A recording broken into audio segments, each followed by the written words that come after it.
All right, unique Mecca audio, man. I'm gonna tell you one, man. This one right here, I'm gonna switch it up from the prison story. I'm gonna give you one, my little hood story, because I don't want to burn y'all out on the prison story. Let you miss it for a minute. Hit that subscribe button, man. Make sure you subscribe if you're not subscribed, man, and hit that like button. Hit that like button and subscribe. All right. Now, uh, I'm up the hill. This is about 1988. I'm just starting out. I got my little M3, the little army green type joint. You know what I mean? I had the little bubble windows on the side. Make it look official. I got to make it different. I got the chrome BBSs on it. The interior the same color as the car. So now I'm doing my thing, and my man's in them. They hustling down on 42nd Street. Don't ask me why they down there. 42nd Street got a mixture of everybody, because there's Times Square. That's where everybody come in, do their thing. So, I'm scared to death to go down there, because you can't tell who's the police, because they got so many white people down there. But my man down there killed him. He making a little 8 grand a shift down there. So that's like 24 grand a day. So he crushing them. But he keep buying a half a key, come uptown, got to bottle it up, go down in between there. He losing customers and all that. So he come at me and he tell me straight up, you know what I mean? Yo, I'm trying to do my thing down there on 42nd Street. I rode down there with him. I check it out. I said, yo, you crazy. But if you trying to do it, I'm all with it, because I'm all with a dollar. So I gives my man the key. He takes the key, he go down there, he sells it, he do what he got to do. Don't think none of this is to brag. Don't think none of this to boast. Just listen to the moral of the story, so you understand how this thing goes, so that don't get involved in the street, because it ain't worth it. You know what I mean? Now, this is a young boy, and they younger than me, so I'm at this time maybe 25. They're about 18, 19, making 24 grand a day down there. So all they see is the money coming in, so they're not even really thinking passcode. They're just thinking about the money. I give him a key. He go down there. He knock it out. Later on that night, he called me. He tell me he done. Hit me on the beeper. You remember the beepers back in the day. So he hit me on the beeper, tell me he done. So when he tell me he done, I said, all right, I'll see you in the morning. So my brother comes up that morning, and I got a little spot up there, like by 190th Street up in Washington Heights, a little hideaway, away from my black homies down there on 8th Avenue, so they don't know what I'm doing with the weight. All they knew is I'm doing, the little crack thing, little 2 for $5s. That's what we called them. They was $3 a bottle, or 2 bottles, for $5. But if you buy them one, you pay $3. So you force them to buy $5. So you get a lot of $5 for the day and a lot of dollar bills. So now my man comes and he tells me that he trying to cop. So the next morning I go out there go see him, but my brother comes in town. My brother come in town, rest in peace to Peter. My brother comes in town, and I got him up in the spot. The little homies come. So when the little homies come, they tell me, yo, I got the money. So they give me the money and call my brother, me and him up there chilling. I get the key to my brother. I tell him take it downstairs. Now, the police don't know who my brother is, and right now I don't really have them on the payroll, but they already know don't push up on me, because they know I'm going to bust my gun. Because, that's how the police is back then. They know you're going to bust your gun. They let you go when they see you, because they ain't trying to run up on you, have no confrontation. So they walk by, drive by. They drive by real slow, and they look. So Peter comes walking out the building. He got a key in his hand. So he goes out, and as soon as he goes out, police see him with the key. They pull over. They get out the car nice and slow. Right there, they wanted to see what his reaction was going to be, if they was going to continue to pursue this stop and frisk, because they didn't do it like they do it now. They were smart back then. So they rolled up on Peter and asked him what he doing over there, and, he tell him, now I'm over here seeing a friend. They said, okay, what building? You don't look like you from around here. Because Peter got on these bright-ass colors, the Billabong, you know what I mean, and the Oakley. Those are the ones with the bright colors back then, lime green, orange, red, blue. He got on the crazy, Windbreaker sweatsuit, a Billabong sweatsuit. Go look that up. Billabong, that's for surfing, because we had the jet skis and all that down in Virginia Beach. Used to hang out with the white boys, so he come up with a little Virginia Beach outfit. So he stood out like a sore thumb, and he got a kilo of cocaine in his hand. You know what I mean? And this is pure cocaine. This is not crack. So he hands, they said, let me see what's in the bag. So, see what's in your hand. So he hands it to him. They take it, they lock him up. So now all the homies around the block, they start beeping me like crazy, 911, 911. They telling me that my brother just got bagged, by the blue and whites. Those are one of the blue and white cars. That's what we call them, blue and whites. So now I go up there to go find out what happened. They tell me he come walking out. He had the key in his hand, but when they stopped him, instead of running, you know what I mean? Or, ignoring him, he stopped to talk to him. So once he stopped to talk to him, they figured, oh, he don't know no damn better, so we can go ahead and pursue this little arrest. So they lock him up. So my man comes at me now. Mind you, he already gave me, the money for the key. At the time, I was only charging him, I think, 14, 15 for the key. I was getting it for like 10, so I was going to make a little 5 off it, this powder. So I ain't making nothing extra because I ain't cooking it up for them or nothing. They was cooking it up themselves. They had their own cook, right? So he tells me, yo, you got to pay me for that. And he talking all crazy and aggressive. I said, my nigga, you gave me your money, you going to get yours. You know what I mean? Let me go get my brother out of there before he go in the system, because once they put his name in the system, you know what I mean? We ain't trying to do that. So now I go down there to go, bail Peter out, go do what I got to do. And I had the M3 parked up there by my man's house. So when I come back after getting Peter, I go and I move the car to go put in the garage. So when I moved to go and put in the garage, now they figure that, okay, he done took the car, his brother locked up, he got my money, he ain't gonna pay me. This is what he thinking. But we ain't on that type of time, Like, you don't know that. So now he beat me and he's like, yo, where my money at? It was 2 of them, you know what I mean? We gonna call them Larry and Mo. I don't wanna put their names out there. So, Larry cool, you know what I mean? And that's the one I was dealing with. But Mo was supposed to be the aggressive one, you know what I mean? A little wild dude, he drove a little black Milano. If y'all know back in the days, the Milanos was a joint. He had the black Milano with the Palomino interior.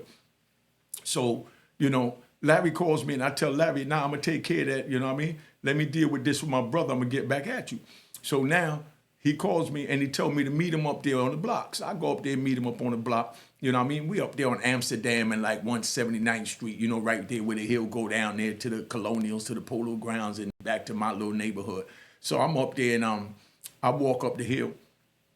And while I'm standing out there waiting on him, here come Larry and Mo. So Larry walk up to me. When Larry walk up to me, Mo come walking up, you know what I mean? He pulls out a big Tech 9. He got Tech 9 in his hand in broad daylight. He walking up to me. You know what I mean? I got my joint on me, but I know these dudes is young. They don't really know no better. I already know he ain't going to bust his gun. But, he got it pointing down. So as long as he don't put it up, like he pointing it towards me, we good. So I walk up to him. I said, what's up? So he got the gun in his hand, and he said, yo, I want my money, da-da-da. And he talking all crazy. So I said, yo, to Larry, yo, what's up, man? You need to get Mo in check.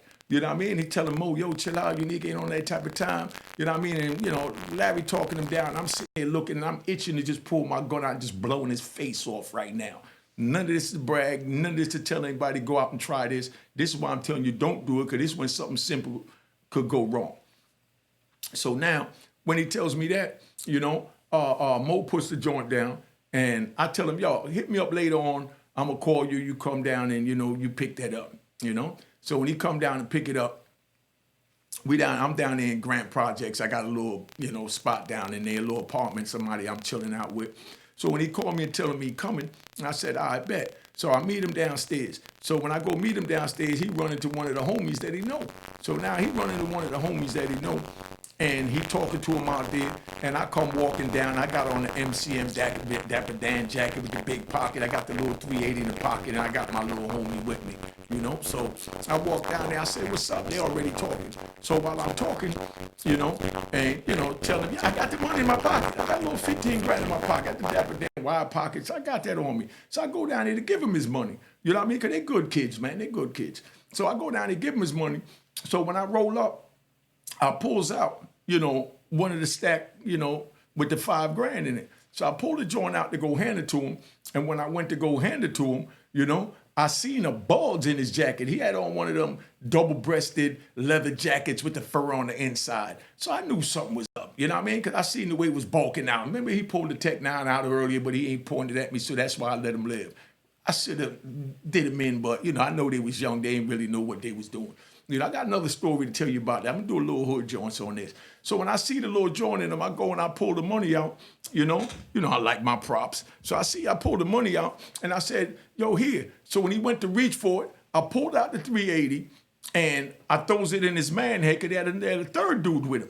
You understand? But the third dude's sitting on the bench, he minding his business, and he rapping to the homie that he know. I guess they went to school together or whatever. So when I went to hand him and he reached for it, I pull out the joint and I backs him down. I said, hold up, open your jackets. I tell my man that's with me, you know what I mean? I said, yo, search him. So when he go to search him, he backing up. You know what I mean? He backing up and he like acting like he's scared. Like, nah, yo, chill out, don't shoot. And he do that and he spins around the circle. So when he spins around the circle, my man should have got him right there, but he let him turn his back to him like he was scared. I see the bulge in him, that's why I tell him to get it, but I guess my man didn't peek the bulge. You know what I mean? So when he spun around, he came back around with the Tech 9 and he just started busting, bang, bang, bang, bang, bang. You know what I mean? So now he busting, he done shot his man. He done shot the homie that he was talking to that they went to school with. And my man Larry, he's sitting there and he running. You know what I mean? So now I'm chasing behind him with the little 380. I've got a little 380. You know what I mean? And he got a big Tech 9. Come on, dog. So I'm running behind him, clang, clang. But I got to watch the bullets. I only got with a certain amount in the joint. So I let 2 joints off. He running and he just pointing the joint back and firing. So he's scared to death with a 380. So you know what we dealing with. You know what I mean? I got a 380. He got a big Tech 9 and he running. And shooting over his shoulder, damn near.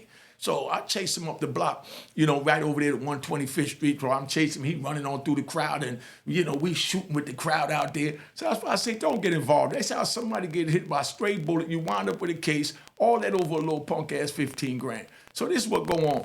So when I'm chasing him, he runs. So now I had to run and go back to the projects because I'm on the Ave now, and I see he running, so he's no longer a threat. So I go back to the projects, I go upstairs, and I change my MCM jacket, and I go throw on one of those Carterfield. I throw on leather Carterfield jacket.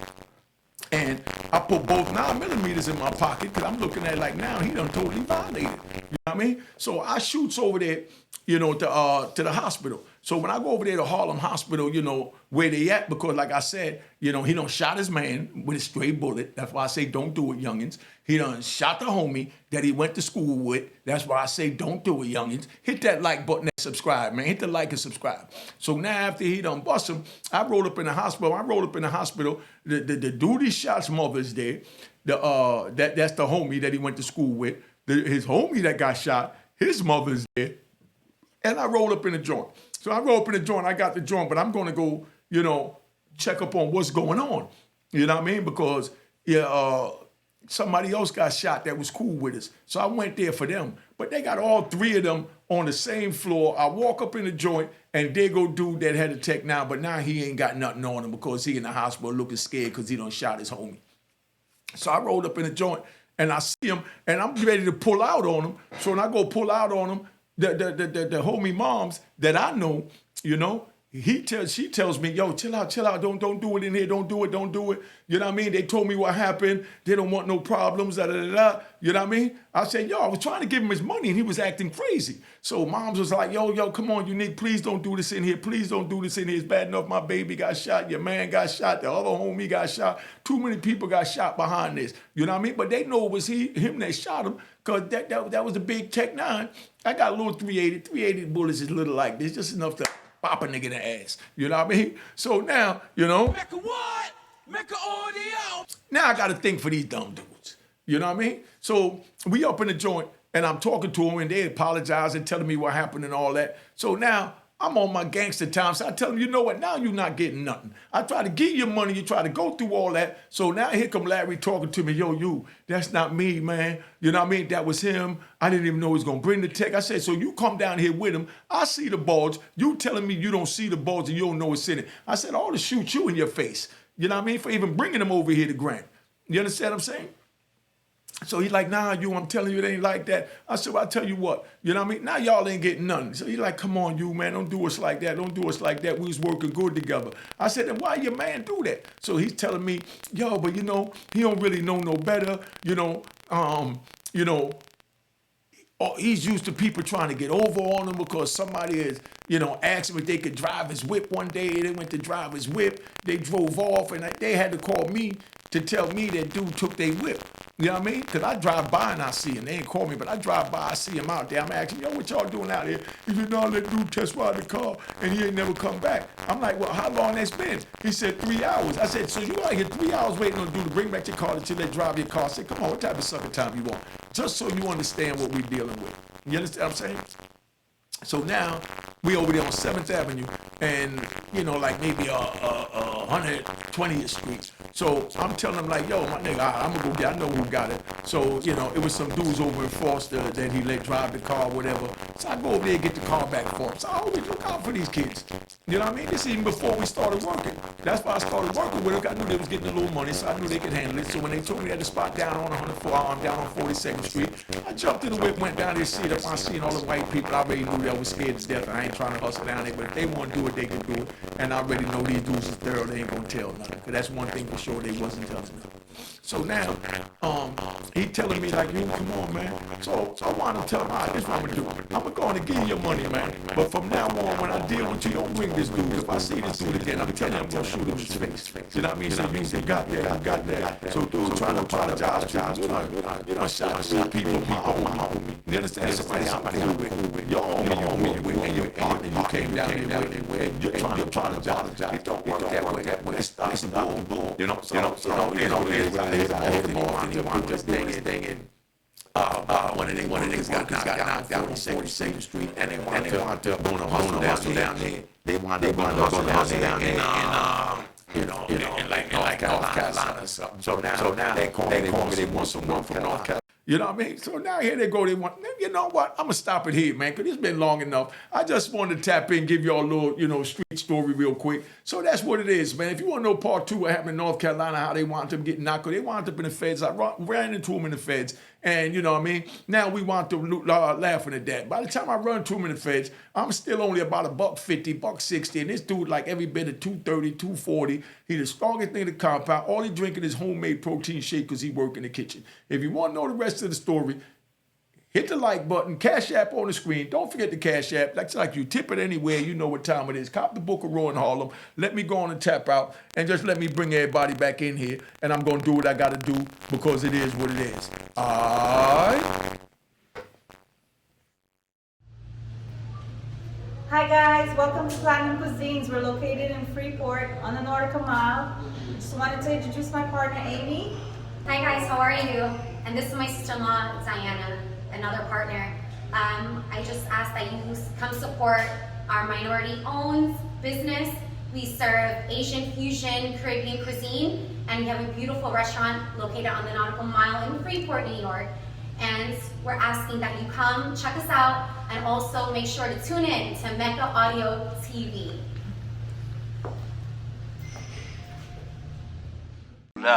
Cheers, toast the crime.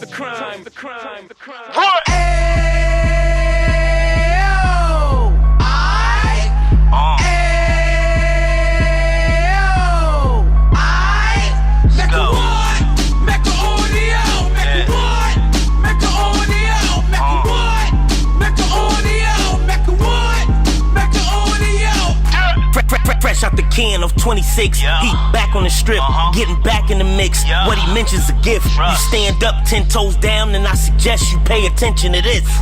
Take a little gully posse and put it in Harlem. He cut from the bottom, came up from the bottom. Drop the book, you should go and get it. The Instagram page and the YouTube, you could go and visit.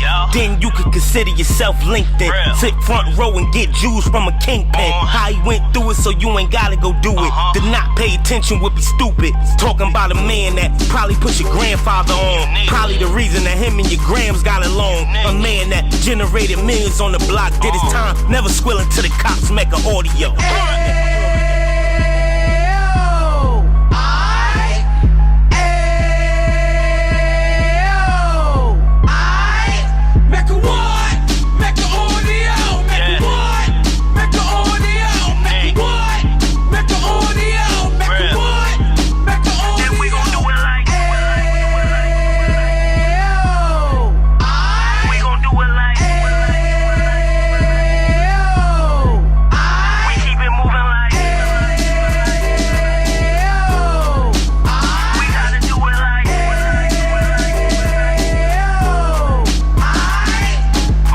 Get it live like 2 G's in the 90s. Drop top beamer so shiny. I let shorty go, she was whining. Treat her like my past, she behind me. Spend a couple bands on the Dapper Dan. You be back again, getting green like a Packers fan.